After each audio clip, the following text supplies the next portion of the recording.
Seterusnya saya menjemput Yang Berhormat Marang, 15 minit Yang Berhormat sebagai Ketua Parti. Assalamualaikum warahmatullahi wabarakatuh. Alhamdulillah rabbil alamin wa bihi nasta'in. Yang Berhormat Tuan Ketua, saya ingin mengucapkan terima kasih di atas titah kurangku yang betul terang, menegur pentadbiran yang lemah, yang gagal, khususnya mencegah kemungkaran dalam masalah rasuah yang membara dalam negara kita. Sabda Nabi SAW, "Idza arada al-amin khairan, ja'ala lahu wazira sidqin wa khairin.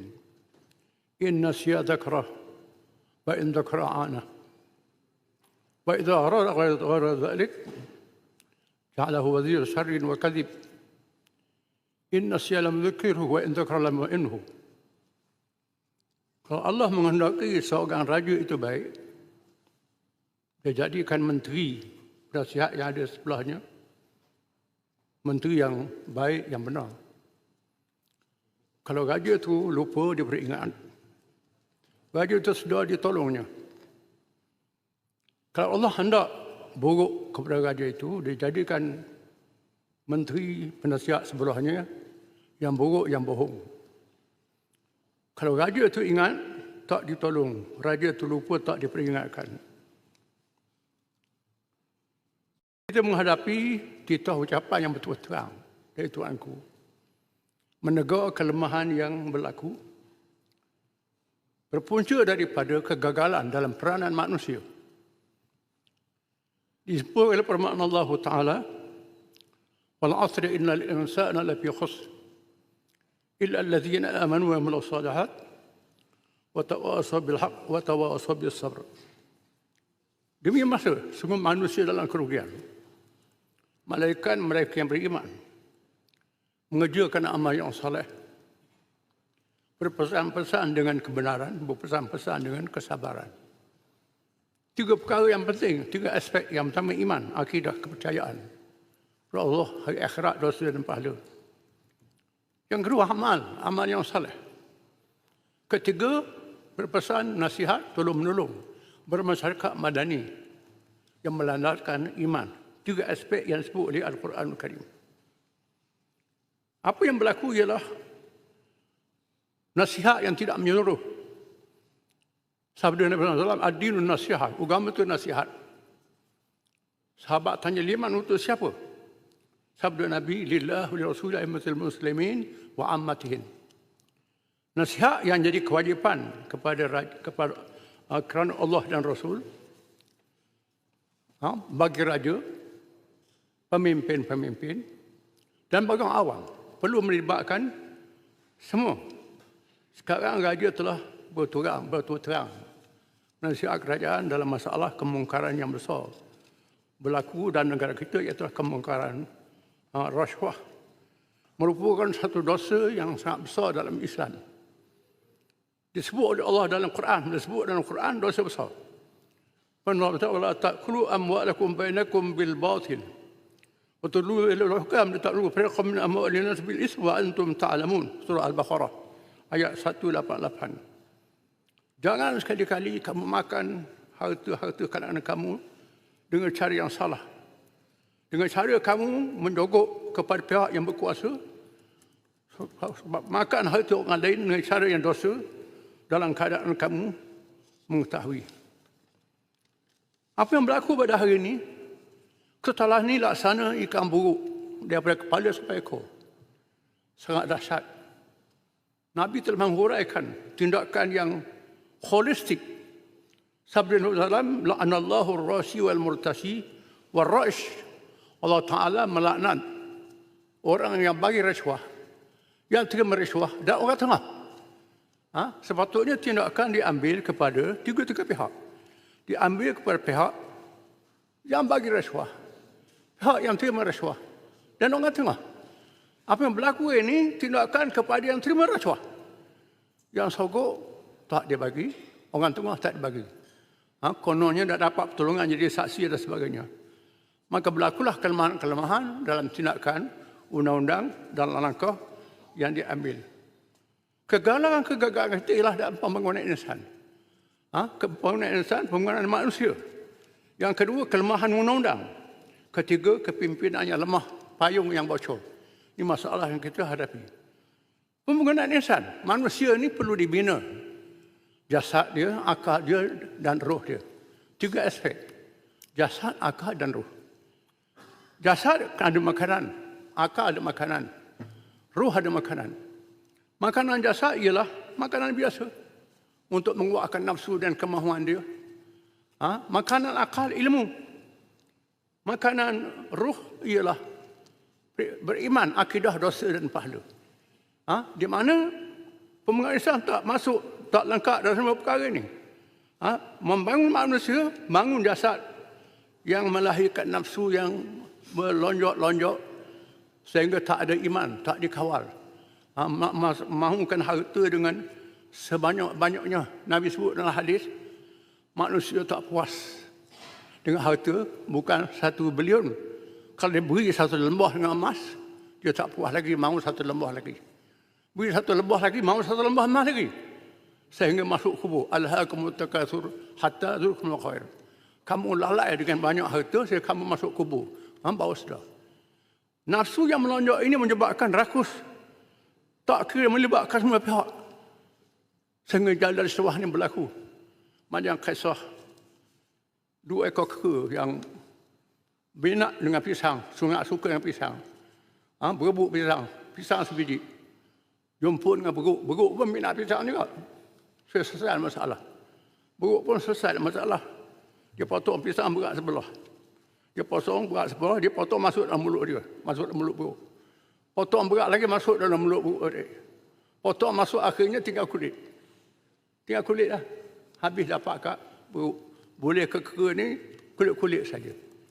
Ini yang berlaku mengapa projek gagal. Bangunan hospital tak lulus. Beli senjata tak sampai. Beli senjata second hand. Kenapa? Duit habis tengah jalan. Dicantau oleh buruk-buruk yang jaga road-block ini. Ada yang ambil 10% tengah jalan. Ambil 5% tengah jalan. Ambil berapa peratus tengah jalan. Menyebabkan akhirnya tak cukup. Menyebabkan nak beli bajet cukup. Bila dulu bajet tiap-tiap tahun cukup. Tapi bila sampai masa nak laksana, tak cukup ini. Ini berlaku kelemahan-kelemahan. Kerana kita telah dikawal. Kalau dari iman, tak boleh nak buat benda macam ni. Yang kedua, kelemahan undang-undang. Undang-undang tak ada roh. Dalam Islam, bukan undang-undang dunia saja. Kalau lepas undang-undang dunia, dalam kubur dia kejar lagi. Hari kiamat dia kejar lagi. Saja apa yang berlaku undang-undang ni dalam dunia saja. Dia anggap rasuah dosa yang besar ni. Dosa besar, dosa rasuah ni lebih besar daripada dosa makanan haram lagi. Makanan haram untuk diri kita saja. Rasuah ni melibatkan negara. Masyarakat umum. Lebih haram daripada makanan haram lagi. Kita kena sedar. Tapi bila undang-undangnya tak kuat. Tak kuat. Bila dia anggap undang-undang ni dunia saja. Rasuah ni pada dunia. Tak kait dengan agama. Maka, apa lagi? Dia ada ilmu. Ilmu tak ada iman pula. Lagi banyak ilmu pandai menipu. Banyak taktik macam-macam. Ilmu tak beriman. Akan jadi macam tu. Maka, lepas undang-undang dunia, tak apa. Lepas tu buat umrah. Lagi banyak rasuah, lagi acak kali umrah. Tak ada masalah. Boleh hilang begitu. Dalam Islam tak hilang, mesti kena ambil tindakan undang-undang, baru hilang dosa. Kalau tak ambil tindakan undang-undang, akhirat kena lagi. Kalau dia sedar macam ni, barulah dia tak boleh buat. Yang kedua pula, undang-undangnya terpilih. Terpilih. Orang yang sokong kerajaan, diselamatkan. Yang tak sokong, jaga kena. Menyebabkan payung kerajaan tu bocor. Bocor. Akhirnya kerajaan jadi pelindung pada orang yang rasuah. Nak selamat, sokong kerajaan. Kalau tak sokong, tak selamat. Jadi begitu. Dalam Islam, pemimpin perlu menjadi contoh dan model. Ulama mengatakan, An-nas ala dini mulukihim. Pihak dan tentera kerajaan ikut orang yang lebih atas. Kalau atas tu jadi model, orang bawah akan ikut. Umar bin Abdul Aziz yang memerintah melakukan reformasi dalam masa 2 tahun. Bukan 2 tahun. Selesai masalah Umar bin Abdul Aziz ini. Dia bertindak terhadap isteri dia dulu yang dapat hadiah. Lepas tu bertindak terhadap keluarga yang terdekat dapat hadiah. Terhadap kroni yang dapat hadiah. Keikhlasan dia menyebabkan pihak yang bawah ni jujur jadi model. Jadi reformasi ini tak perlu kepada dua penggal. Umar Aziz buat 2 tahun saja. 2 tahun baginda telah diracun keluarga dia sendiri. Tak apalah mati kerana korban. Reformasi dalam 2 tahun. Kalau letak jawatan 2 penggal, bukan reformasi, repo kursi. Repo kursi, gile kursi sajalah. Gile jawatan. Lepas orang ni pegang pula. Kalau tak laku reformasi yang menyeluruh, maka akan jadi rosak. Kemudian kita kena sedar, rasuah ni menyebabkan birokrasi di bawah ni rakyat susah. Nak dapat satu tanah, satu rancangan, terpaksa pergi rasuah di bawah. Bawah bukan kita. Siapa bertahun bulan nak dapat tanah, nak lulus suatu permohonan dia. Jadi parah dia punya kerja. Kemudian yang masalahnya ialah pegawai-pegawai ni tak berani. Nak betul terang. Tak mustahil pegawai jadi kambing hitam. Tak mustahil jadi kambing hitam. Hak buruk-buruk ni selamat. Pegawai jadi kambing hitam akan sembelihnya. Dengan sebab itu, saya meragui orang yang didedahkan nama-nama pegawai ni. Bukan tentera saja, semua. Semua jawatan didedah ni. Mungkin ada buruk-buruk yang besar. Pegawai ni dipaksa takut ke buruk ni, terpaksa kena buat. Maka berlakulah tindakan itu. Jadi sepatutnya pemimpin perlu jadi model yang berani. Nak naik pangkat, orang betul-betul buat kerja. Saya tertarik, saya baca dalam satu kisah dalam media Indonesia, Sultan Hamengkubuwono, Sultan Jogja. Satu-satunya Tuanku Sultan yang dikekalkan di Indonesia. Hamengkubuwono pernah dia pandu kereta menyanggah arus.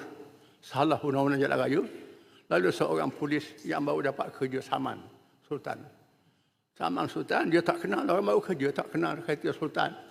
Dia saman Sultan. Sultan tak kata apa. Tiba-tiba Sultan pergi ke balai. Pergi ke balai, panggil ketua balai. Panggil ketua balai, tunjuk ni surat saman ni. Sila panggil hak pegawai yang saman saya ni. Ketua balai beritahu, kamu tak sedar ni, kamu saman ni Sultan. Dia tak kenal. Takutnya dia habislah kena buang kerja. Bila dia pergi jumpa Sultan, Sultan kata naikkan pangkat dia. Kerana dia berani. Dia berani bertindak terhadap itu.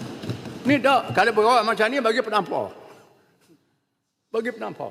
Bukan naik pangkat. Ini tak boleh. Ini kita kena sedar. Guna saya balik. Masalahnya ialah kegagalan dalam pembangunan insan. Marang ada ada celahan. Eluan, Hulu Terengganu. Hulu Terengganu. Nanti kalau saya ada masa saya bagi. Okey, Saya nak habis. Penggunaan ihsan ni mesti mengikut acuan yang diatur oleh Allah SWT. Nabi Muhammad SAW mengatur penggunaan ihsan ni mula-mula mengikut fitrah, sifat menjadi bayi kanak-kanak. Manusia dilahirkan alal fitrah. Yulad alal fitrah, dilahirkan dalam keadaan suci bersih. Kemudian pendidikan pelajar mewarnai kanak-kanak ini. Dengan sebab itu, pada peringkat bayi ini, peringkat kanak-kanak kecil ini, hendaklah dia asuh fitrah dia dulu. Mula daripada makanan dia. Sebab itu Islam menggalakkan susu ibu. Bukan susu tiruan. Susu ibu dulu. Sekarang ni apa yang berlaku? Ibu dulu sibuk sangat bagi susu tiruan. Maka jadilah anak tiruan. Apa yang berlaku di barat hari ini, anak-anak tak peduli pada ibu bapa. Sebab anak tiruan. Sehingga ada ibu bapa yang tulis surat wasiat bagi ke anjing. Anjing jaga. Ini sangat menyedihkan. Kerana sebab tu Nabi kata, muru awlan bil salil sab'in wadribuhum la ashrin. Suruh anak kamu semayang umur 7 tahun. Kemudian bila cukup umur 10, dia buat salah, pukul. Maknanya masa umur 7 tahun ajarkan fardu ain yang wajib hati-hati orang, perkara agama, perkara akhlak, perkara moral, betul dan salah. Inilah masa umur 7 tahun. Peringkat bawah 7 tahun tu didik fitrah. Rumah dia dulu. 7 tahun barulah Nabi kata bagi fardu ain, didikan wajib atas tiap-tiap orang. Bila 10 tahun, barulah ajuan benda lebih besar, yang lebih berkembang. Barulah dia besar lagi, barulah fardu kifayah, tugas dalam masyarakat. Jadi apa yang berlaku pada hari ini, kita pisahkan pendidikan dengan pelajaran. Yang kedua, tidak menyeluruh dalam pendidikan kita. Ini perlu diambil langkah-langkah. Dunia sedang menghadapi kerosakan yang parah pada hari ini. Bukan sahaja peringkat nasional, peringkat antarabangsa. Kita melihat bagaimana Amerika, sebuah negara demokrasi, dah jadi negara samsing. Negara samsing. Serang Venezuela, nak ambil Greenland, nak ambil Kanada, wilayah sebagainya. Demokrasi pilihan raya dia yang sah. Pilihan raya orang lain tak sah. Padahal negara orang lain buat pilihan raya juga. Iran ada pilihan raya, Rusia ada pilihan raya. Semua ada pilihan raya. Semua tak betul. Pilihan raya dia saja betul. Oleh kerana dia sangat nafsu nak pada harta, nak pada hasil. Hasil bumi, berhasil hasil bumi dia tak cukup, rampok negara lain. Balik pada zaman penjajahan. Balik. Penaklukan. Sehingga negara beluk barat daripada negara Eropah mengubah sikap terhadap Amerika. Tak sokong. Malangnya Malaysia kita serah diri daripada awal lagi. Ini sangat menukar kejutan. Saya itulah ucapan saya. Sekian, terima kasih. Terima kasih.